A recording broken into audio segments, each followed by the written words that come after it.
We back with another episode of Politics and Black Families. I'm sitting here with my good friend Ciara Anderson, running for Fulton County District 6. Say hello to the people a little bit.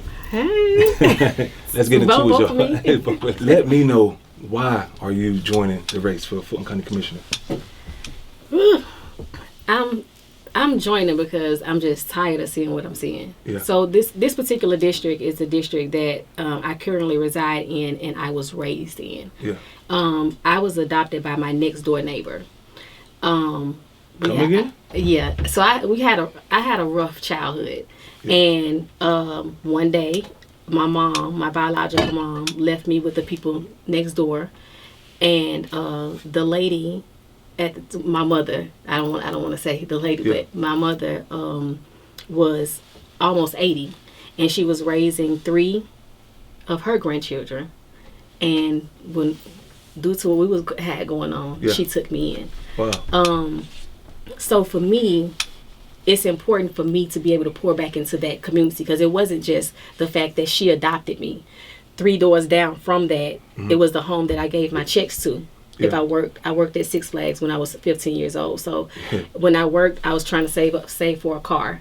And then I gave my money to my neighbor 3 doors down, and she saved it for me. Then around the corner, I had another group of people who helped me when I was a majorette. So they helped me. They got me to practice. They practiced with me. Like District 6 is my community. Yeah, indeed. This community Indeed. raised me.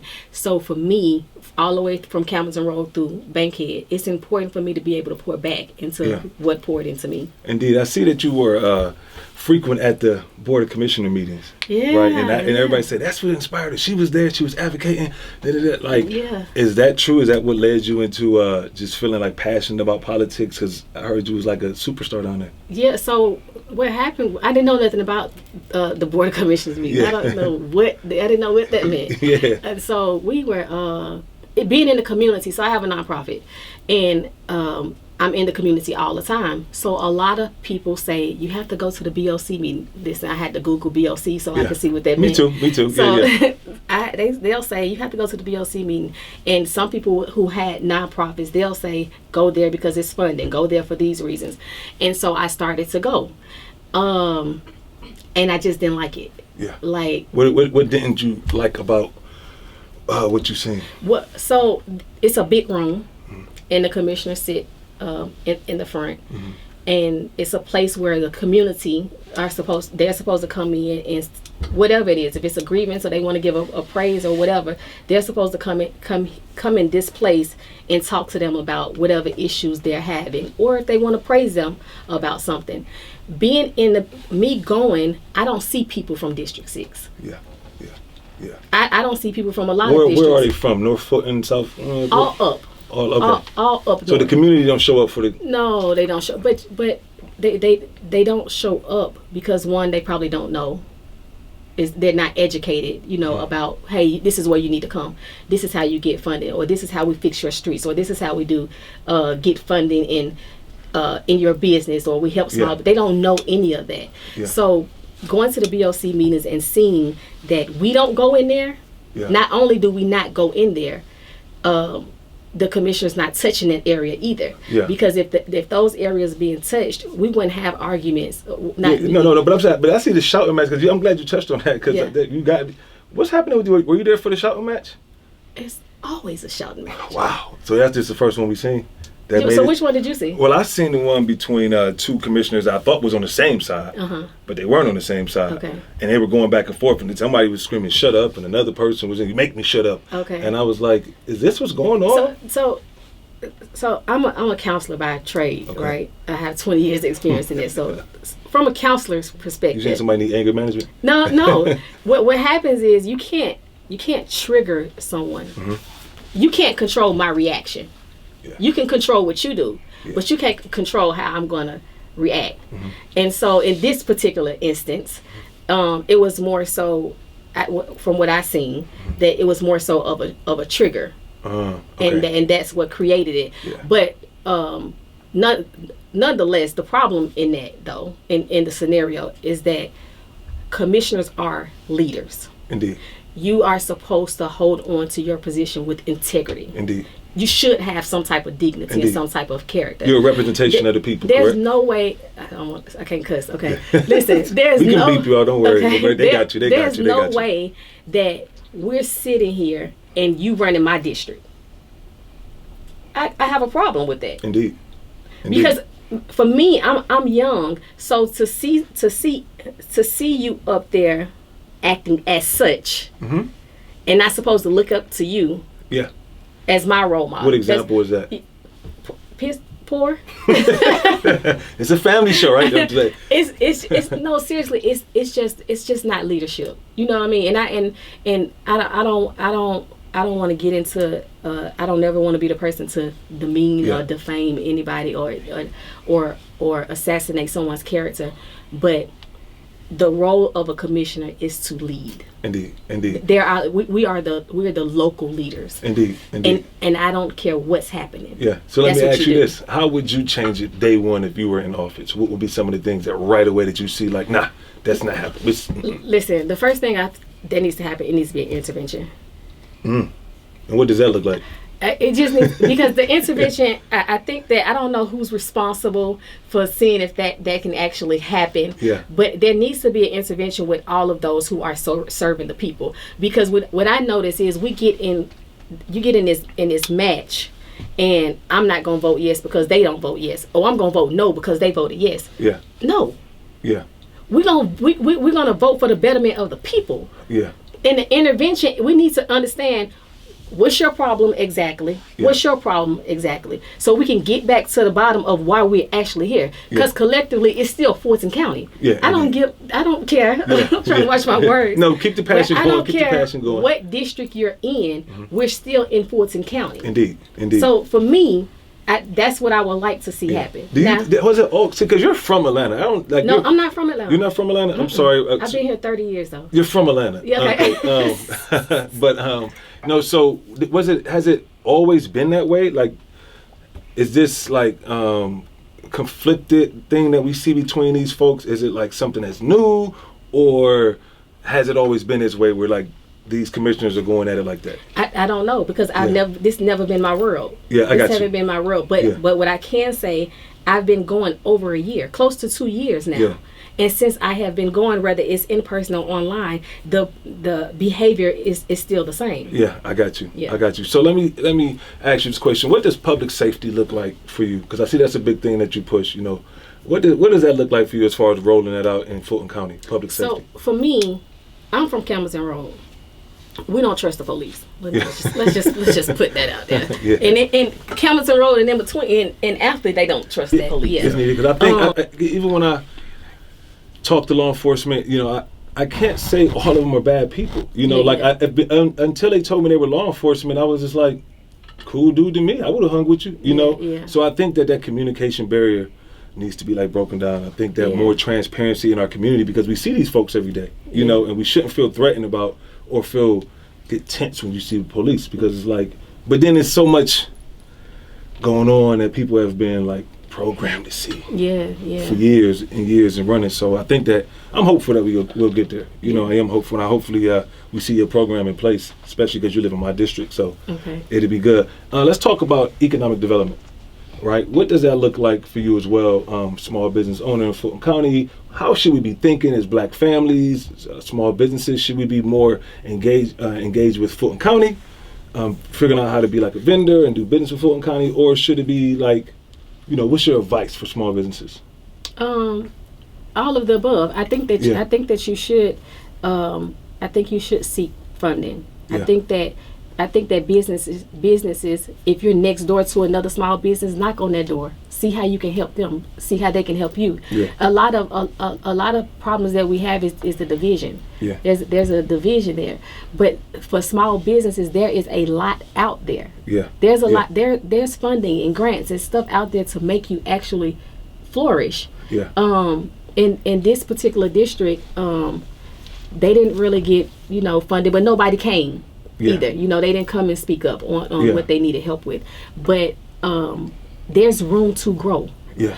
In that area, I'm not done counting, but there are a lot of vacant buildings. Right. And these vacant buildings are buildings that was open when I was younger. Yeah.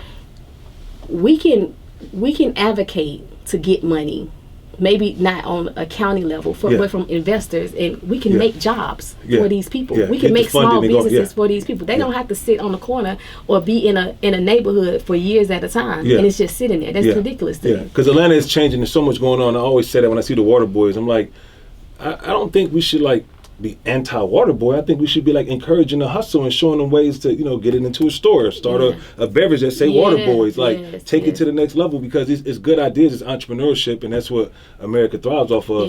Tip does that. Really? Grand Hustle does. They have a group of water boys who they've taken under their wing, and they put them in places and teach them to actually. Yeah, that's genius. Yeah, shout out to Tip for that. That's dope. That's dope. So let me speak with you about social services, and then we're going to move on to some other topics, right? So what does transparent social services look like for you in Fulton County? What does a good system look like for you with social services? So my profession is mental and behavioral health, and we lack that. Yeah. We lack the social services piece of it. Mental health is under there, of course. Yeah. Medicaid is under there. Bridging the gap between community and mental health it's important. Yeah. I think that people, I know I ain't gonna act like my family didn't do it. If you woke up in the morning and yesterday you were smiling, and then today you got an attitude. I know my people, she got bipolar. No, that's a mental illness. It's not mental health. Mental health is simply what we're doing right now. You're engaging the conversation. But if you ask me a question and you're looking over there, in my mind, that's what Ralph do all the time when we talk. Every time me and him have a conversation, he's looking. in my mind, I feel like, what I'm saying is just not interesting. It just don't feel right. Maybe I should be quiet. But that's a part of your mental health. Indeed. Because then you start feeling some type of way about yourself. Yeah. And I think that the gap there needs to be bridged. Do you think we need to talk more? Do you think it's such a stigma in our community that we just get away from conversations around mental wellness? I had talked to my friend one day, and I was like, she's like a mental health therapist, and I said, how do you compartmentalize all this stuff, right? Because she does these telehealth appointments, and she's like, always on them. I'm like, yo, sis, how do you? And I said, how do you compartmentalize this mental health? And she's like, I call it mental wellness. And she was like, I call it mental wellness, and she was like, and before I knew it, 30 minutes in, and I'm like, did you just have a session with me? Right? Because I'm on the phone, walking around, drinking coffee. And I'm like, and I also want to tell you about that. And she's like, yeah. I said, did you just have a session with me? But it felt good to talk, to have somebody to just share a piece of me that, that I'm conflicted about.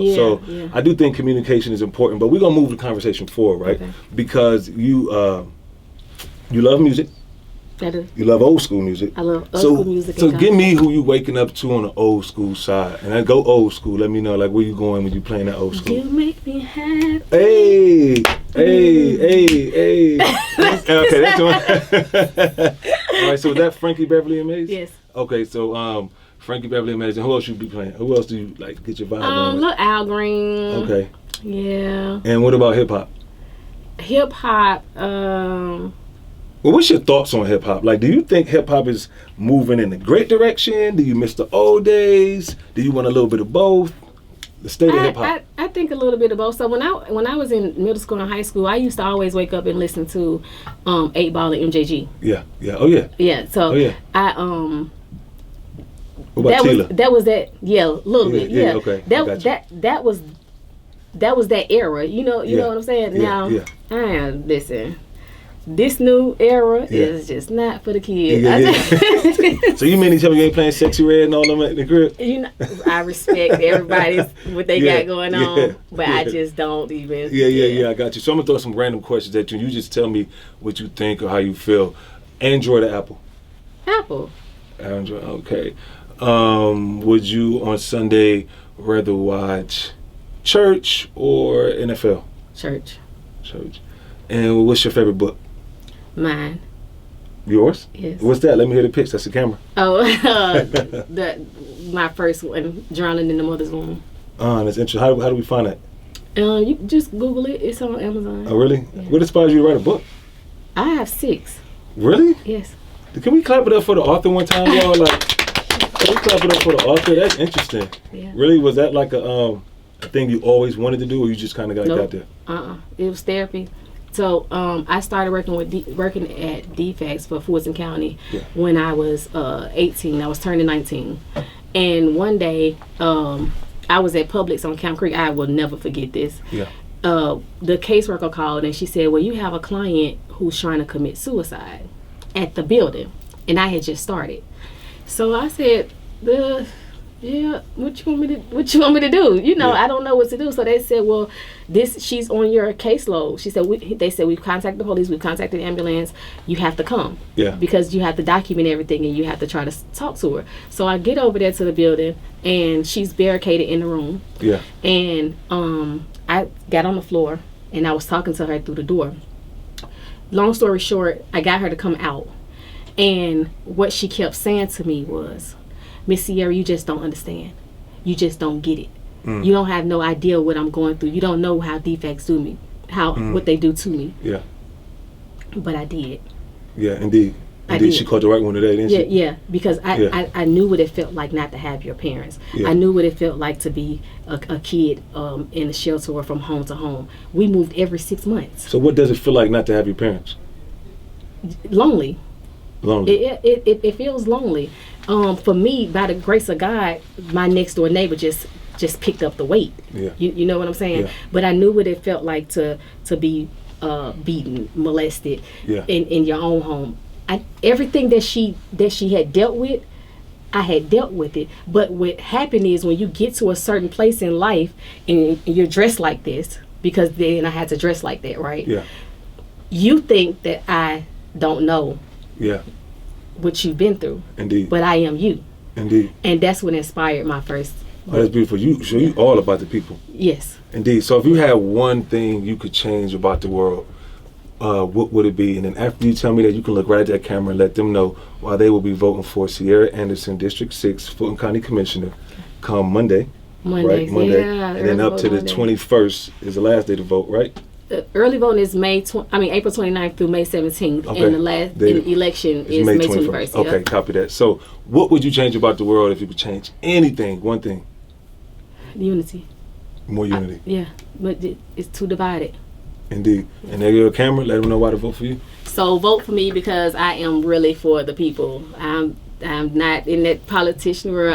I was raised in the streets, literally. I became someone, but I genuinely care for the people. I'm really going to fight for the people. And whether I get to see the night, I'm still fighting.